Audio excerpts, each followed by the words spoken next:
Governor Ron DeSantis' latest power move is to stop any interference from China or potential interference. He's canceled funding to 4 private schools in Florida because of alleged ties to the Chinese Communist Party. Let's go to Xavier Walton. He's live in Fort Lauderdale. We've heard about the espionage attempts by Beijing and ties to the Communist Party in various cities and states. So Governor Ron DeSantis, he's not the only one with these concerns and the only one making action.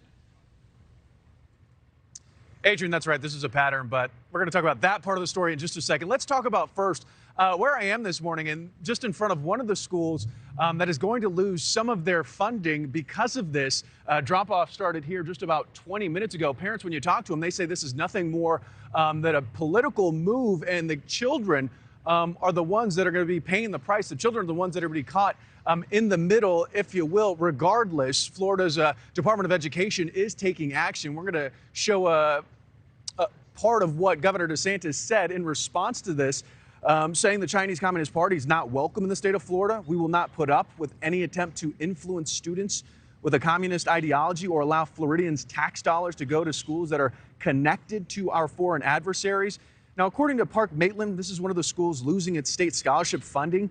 They said that they have no ties to any political party, foreign or domestic. However, that private school, important to note here, that private school specifically is run by a spring education group, which itself is owned and controlled. This is from their website, by a Chinese-based investment group, which is why the funding was suspended. The school is saying they didn't receive any sort of prior notification that they'd be losing the school choice scholarship funding.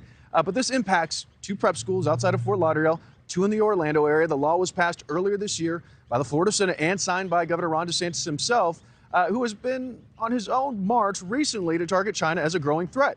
Here's the governor just a couple days ago. We are not in a position to be able to defend this country from threats posed by China. If you look at what China's doing, China's serious.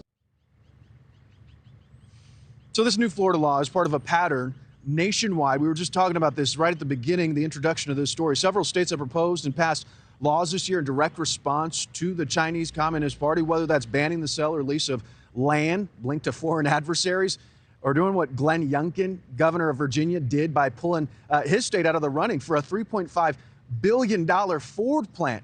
Why? Well, because the electric vehicle battery factory would use Chinese technology. Needless to say, this has become a common theme with Republicans. But getting back to the story at hand and where we are this morning at one of those schools that is going to lose some of their funding, Florida's Department of Education, Adrienne, saying that they're going to help families and some of these students that can't necessarily afford to go to this school or the others.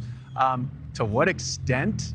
That's something we certainly don't know yet. Thank you for watching. Go to newsnationnow.com to find NewsNation on your television provider. And don't forget to click the red subscribe button below to get more of NewsNation's fact-driven, unbiased coverage.